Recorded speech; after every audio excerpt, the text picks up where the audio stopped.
Welcome to pioneer. ഇന്ന് നമ്മൾ നോക്കാൻ പോകുന്നത് 2023 ഡിസംബർ മാസത്തിലെ കറണ്ട് അഫയേഴ്സ് ആണ്. നമുക്ക് നോക്കാം ക്വസ്റ്റ്യൻസ്. ആദ്യത്തെ ക്വസ്റ്റ്യൻ, അംഗൻവാടി കുട്ടികൾക്കായി ഹോട്ട് കുക്ക്ഡ് മീൽ പദ്ധതി ആരംഭിച്ച ഇന്ത്യൻ സംസ്ഥാനം ഏതാണെന്നാണ് ക്വസ്റ്റ്യൻ. ആൻസർ വരുന്നത് ഉത്തർപ്രദേശാണ് ആൻസർ വരുന്നത്. അതുപോലെ തന്നെ നെക്സ്റ്റ്, തോപ്പിൽ ബാസി ഫൗണ്ടേഷൻ 2023 തോപ്പിൽ ബാസി പുരസ്കാരത്തിന് അർഹനായത് ആരാണെന്നാണ്.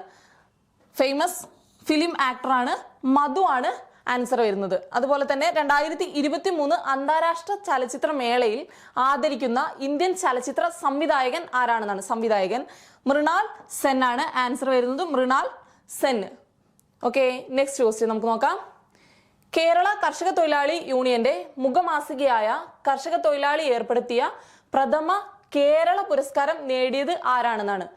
നമ്മുടെ മുൻ മുഖ്യമന്ത്രിയാണ് VS അച്യുതാനന്ദൻ. ഓക്കെ, കേരള കർഷക തൊഴിലാളി ഏർപ്പെടുത്തിയ പ്രഥമ കേരള പുരസ്കാരം നേടിയതാണ് VS Achuthanandan. Next question, Indian നാവികസേനയുടെ പുതിയ 3 അന്തർവാഹിനി യുദ്ധക്കപ്പലുകൾ അത് ഏതൊക്കെയാണെന്നാണ്. INS മാഹി, INS മാൽവ, അതുപോലെ തന്നെ INS മാംഗ്രോൾ. ഇത്രയാണ് ഇന്ത്യൻ നാവികസേനയുടെ പുതിയ 3 അന്തർവാഹിനി വിരുദ്ധ യുദ്ധക്കപ്പലുകൾ. ഓക്കെ, നെക്സ്റ്റ് ക്വസ്റ്റ്യൻ, മികച്ച കായിക താരത്തിനുള്ള 35ാമത് ജിമ്മി ജോർജ് ഫൗണ്ടേഷൻ അവാർഡ് നേടിയ കായിക താരം ഏതാണെന്നാണ്. M ശ്രീശങ്കർ ആണ് ആൻസർ. ശ്രീശങ്കർ ആണ് ആൻസർ. നെക്സ്റ്റ് ക്വസ്റ്റ്യൻ, 2023 നവംബറിൽ അന്തരിച്ച തെന്നിന്ത്യയിൽ ഓൾ ഇന്ത്യ റേഡിയോയിലെ ആദ്യ കമ്പോസർ ആയിരുന്ന വ്യക്തി ആരാണെന്നാണ്. 2023 നവംബറിലാണ് അന്തരിച്ചത്. ഫേമസ് ആയിട്ടുള്ള R സുബ്ബുലക്ഷ്മി അമ്മയാണ്. R സുബ്ബുലക്ഷ്മിയാണ് ഓൾ ഇന്ത്യ റേഡിയോയിലെ ആദ്യ കമ്പോസർ ആയിരുന്ന വ്യക്തി. ഓക്കെ, നെക്സ്റ്റ്, പുതുതലമുറയെ രാഷ്ട്രീയത്തിലേക്ക് ആകർഷിക്കാനായി ഫെലോഷിപ്പ് പ്രഖ്യാപിച്ച രാജ്യത്തെ ആദ്യ രാഷ്ട്രീയ പാർട്ടി ഏതാണെന്നാണ്. പുതുതലമുറയെ രാഷ്ട്രീയത്തിലേക്ക് ആകർഷിക്കാൻ വേണ്ടിയുള്ള ഫെലോഷിപ്പ്. ഓക്കെ, ആം ആദ്മി പാർട്ടിയാണ് ആ ഫെലോഷിപ്പ് പ്രഖ്യാപിച്ചത്. ഓക്കെ, നെക്സ്റ്റ് ക്വസ്റ്റ്യൻ, റെയിൽ പാളങ്ങളിൽ കാട്ടാനകളുടെ സാന്നിധ്യം തിരിച്ചറിയാൻ റെയിൽവേ വികസിപ്പിച്ച സാങ്കേതിക വിദ്യ ഏതാണെന്നാണ്. ഓക്കെ, ഗജരാജ സുരക്ഷയാണ് കേട്ടോ. ഗജരാജ സുരക്ഷയാണ് റെയിൽ പാളങ്ങളിൽ കാട്ടാനകളുടെ സാന്നിധ്യം തിരിച്ചറിയാൻ റെയിൽവേ വികസിപ്പിച്ചെടുത്ത സാങ്കേതിക വിദ്യ. ഓക്കെ, നെക്സ്റ്റ് ക്വസ്റ്റ്യൻ, ഫ്രാൻസിന്റെ പരമോന്നത ബഹുമതി നേടിയ മലയാളി ബഹിരാകാശ ശാസ്ത്രജ്ഞ ആരാണെന്നാണ്. R ലളിതാംബികയാണ് ആൻസർ വരുന്നത്. ഫ്രാൻസിന്റെ പരമോന്നത ബഹുമതി നേടിയ വ്യക്തിയാണ്. ഓക്കെ, 2025 വേൾഡ് എക്സ്പോയ്ക്ക് വേദിയാകുന്ന രാജ്യം ഏതാണെന്നാണ് കേട്ടോ. രാജ്യം ഏതാണ്? ജപ്പാനാണ് വേൾഡ് എക്സ്പോയ്ക്ക് വേദിയാകുന്ന രാജ്യം. 2025 ഓക്കെ, നെക്സ്റ്റ് ക്വസ്റ്റ്യൻ, കണ്ണൂർ സർവകലാശാല വൈസ് ചാൻസലറായി ചുമതല ഏൽക്കുന്നത് ആരാണെന്നാണ് ചോദിച്ചിരിക്കുന്നത്. എസ് ബിജോയി നന്ദനാണ് ആൻസർ വരുന്നത്. കണ്ണൂർ സർവകലാശാലയിലെ പുതിയ vice chancellor. Okay, next question, അവയവം സ്വീകരിക്കുന്നവർക്കും ദാതാക്കൾക്കും വേണ്ടി കേരളത്തിൽ ആദ്യമായി സംഘടിപ്പിക്കുന്ന കായിക മേള. ഓക്കെ, അവയവം സ്വീകരിക്കുന്നവർക്കും ദാതാക്കൾക്കും, ഡൊണേറ്റ് ചെയ്യുന്നവർക്കും അത് സ്വീകരിക്കുന്നവർക്കും കേരളത്തിൽ സംഘടിപ്പിക്കുന്ന കായിക മേളയാണ് ഏത്? ട്രാൻസ്പ്ലാന്റ് ഗെയിംസ് എന്നാണ് ആ കായിക മേള അറിയപ്പെടുന്നത് കേട്ടോ. ഓക്കെ, നെക്സ്റ്റ്, ഇന്ത്യയിലെ ആദ്യത്തെ എക്സ്റേ പൊളാരിമീറ്റർ സാറ്റലൈറ്റ് ഏതാണെന്നാണ്. ഇന്ത്യയുടെ ആദ്യത്തെ എക്സ്റേ പൊളാരിമീറ്റർ സാറ്റലൈറ്റ് ഏതാണെന്നാണ്. എക്സ്പോസാറ്റ് ആണ് കേട്ടോ. എക്സ്പോസാറ്റ് ആണ് അതിന്റെ ആൻസർ വരുന്നത്. ഇന്ത്യയുടെ ആദ്യത്തെ X ray polarimeter satellite. Okay, next question വരുന്നത്, 4 വീലർ ലൈസൻസ് ലഭിക്കുന്ന 2 കൈകളും ഇല്ലാത്ത ഏഷ്യയിലെ ആദ്യ വനിത. മലയാളി വനിതയാണ്. വനിതയുടെ പേര് ജിലുമോൾ മരിയറ്റ് എന്നാണ്. 4 വീലർ ലൈസൻസ് ലഭിക്കുന്ന 2 കൈകളും ഇല്ലാത്ത ഏഷ്യയിലെ ആദ്യ വനിത ജിലുമോൾ മരിയറ്റ്.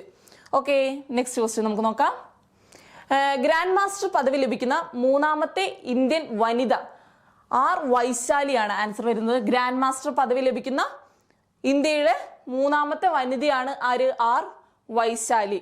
ഓക്കെ, ഫിഫ അണ്ടർ-17 വനിതാ ലോകകപ്പിൽ കിരീടം സ്വന്തമാക്കിയത്. ഫിഫ അണ്ടർ-17 വനിതാ ലോകകപ്പിൽ കിരീടം സ്വന്തമാക്കിയത് ഏതാണ്? ജർമ്മനിയാണ് കേട്ടോ. ജർമ്മനിയാണ് ഓക്കെ, നെക്സ്റ്റ് ക്വസ്റ്റ്യൻ വരുന്നത് ഇന്ത്യൻ സൂപ്പർ കപ്പ് ഫുട്ബോളിന്റെ പുതിയ പേര് കലിംഗ സൂപ്പർ കപ്പ് എന്നാണോ? കലിംഗ സൂപ്പർ കപ്പ് എന്നാണ് അതിന്റെ പുതിയ പേര്. ഓക്കെ, നെക്സ്റ്റ് 2023 ഡിസംബറിൽ തെക്കു പടിഞ്ഞാറൻ ബംഗാൾ ഉൾക്കടലിൽ രൂപം കൊണ്ട ചുഴലിക്കാറ്റ്. 2023 ഡിസംബറിൽ തെക്കു പടിഞ്ഞാറൻ ബംഗാൾ ഉൾക്കടലിൽ രൂപം കൊണ്ട ചുഴലിക്കാറ്റ് ഏതാണെന്നാണ് കേട്ടോ. മിഗ്ജോം ആണ് കേട്ടോ. ആ ചുഴലിക്കാറ്റിന്റെ പേരാണ് മിഗ്ജോം. ആ പേര് നിർദ്ദേശിച്ചത് ആരാണ്? മ്യാൻമർ ആണ്. ഈ പേര് ചുഴലിക്കാറ്റിന് ഇടാൻ വേണ്ടി നിർദ്ദേശിച്ചത് മ്യാൻമർ ആണ് കേട്ടോ. ഓക്കെ, നെക്സ്റ്റ് ക്വസ്റ്റ്യൻ വരുന്നത് പി ഗോവിന്ദപിള്ള ദേശീയ പുരസ്കാരം. പി ഗോവിന്ദപിള്ള ദേശീയ പുരസ്കാരം ലഭിച്ചത് ആർക്കാണെന്നാണ്? അരുന്ധതി റോയ്ക്കാണ് കേട്ടോ. അരുന്ധതി റോയ്ക്കാണ് പി ഗോവിന്ദപിള്ള ദേശീയ പുരസ്കാരം ലഭിച്ചത്. ഓക്കെ, നെക്സ്റ്റ് ഇന്ത്യൻ നാവികസേനയുടെ യുദ്ധക്കപ്പലിൽ കമാൻഡിംഗ് ഓഫീസറായി ചുമതലയേൽക്കുന്ന ആദ്യ വനിത ആരാണെന്നാണ്? ഇന്ത്യൻ നാവികസേനയുടെ യുദ്ധക്കപ്പലിൽ കമാൻഡിംഗ് ഓഫീസറായി ചുമതലയേൽക്കുന്ന ആദ്യ വനിത പ്രേരണ ദിയോസ്തിലിയാണ് കേട്ടോ. പ്രേരണ ദിയോസ്തിലിയാണ് ആൻസർ വരുന്നത്. അതുപോലെ തന്നെ നെക്സ്റ്റ് ക്വസ്റ്റ്യൻ ലോക ഡിജിറ്റൽ മത്സരക്ഷമതാ സൂചിക. ലോക ഡിജിറ്റൽ മത്സരക്ഷമതാ സൂചിക 2023 ഇന്ത്യയുടെ സ്ഥാനം എത്രയാണെന്നാണ് കേട്ടോ. 49ാമത്തെ സ്ഥാനമാണ് ഡിജിറ്റൽ മത്സരക്ഷമതാ സൂചികയിൽ ഇന്ത്യയുടെ സ്ഥാനം. ഓക്കെ, നെക്സ്റ്റ് ക്വസ്റ്റ്യൻ രക്തലഭ്യത ഉറപ്പാക്കുന്ന ആദ്യത്തെ on demand blood logistic platform ഏതാണെന്നാണ് കേട്ടോ. രക്തലഭ്യത ഉറപ്പാക്കുന്ന ഓൺ ഡിമാൻഡ് ബ്ലഡ് ലോജിസ്റ്റിക് പ്ലാറ്റ്ഫോമിന്റെ പേരെന്താണെന്നാണ് കേട്ടോ. ബ്ലഡ് പ്ലസ് ആണ് അതിന്റെ ആൻസർ വരുന്നത്. 2023 കുഞ്ചൻ നമ്പ്യാർ സ്മാരക സമിതി സമഗ്ര സംഭാവന പുരസ്കാര ജേതാവ് ആരാണ്? KG ശങ്കരപ്പിള്ളയാണ് ആൻസർ വരുന്നത്. 2023 കുഞ്ചൻ നമ്പ്യാർ സ്മാരക സമിതി സമഗ്ര സംഭാവന പുരസ്കാര ജേതാവ്.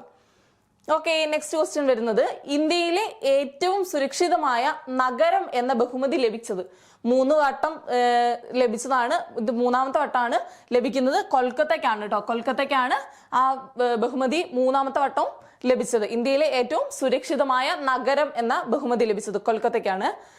നെക്സ്റ്റ് ഐഫോൺ ബാറ്ററി നിർമ്മാണ പ്ലാന്റ് ഇന്ത്യയിൽ ആരംഭിക്കുന്ന സ്ഥലം എവിടെയാണെന്ന്? ഐഫോൺ ബാറ്ററിയുടെ നിർമ്മാണ പ്ലാന്റ് ഇന്ത്യയിൽ ആരംഭിക്കുന്ന സ്ഥലം എവിടെയാണെന്നാണ്? മനേസർ. ഹരിയാനയിലെ മനേസറിലാണ് ഐഫോൺ ബാറ്ററി നിർമ്മാണ പ്ലാന്റ് സ്ഥാപിക്കുന്നത്. ഓക്കെ, നെക്സ്റ്റ് ക്വസ്റ്റ്യൻ വരുന്നത് ലോകത്തിലെ ഏറ്റവും വലിയ single site solar power plant ഉദ്ഘാടനം ചെയ്യപ്പെട്ടത്. ലോകത്തിലെ ഏറ്റവും വലിയ single site solar power plant ഉദ്ഘാടനം ചെയ്യപ്പെട്ടത് എവിടെയാണെന്നാണ്? യുഎഇയിലാണ് ഉദ്ഘാടനം ചെയ്യപ്പെട്ടത്. ഇതൊക്കെയാണ് 2023 ഇതുവരെ ഡിസംബർ മാസത്തിൽ ഇതുവരെ വരുന്ന കറണ്ട് അഫേഴ്സ്. ഇനിയും നമുക്ക് കറണ്ട് അഫേഴ്സിന്റെ സെഷൻസ് ഉണ്ടാവുന്നതാണ്. Okay, thank you.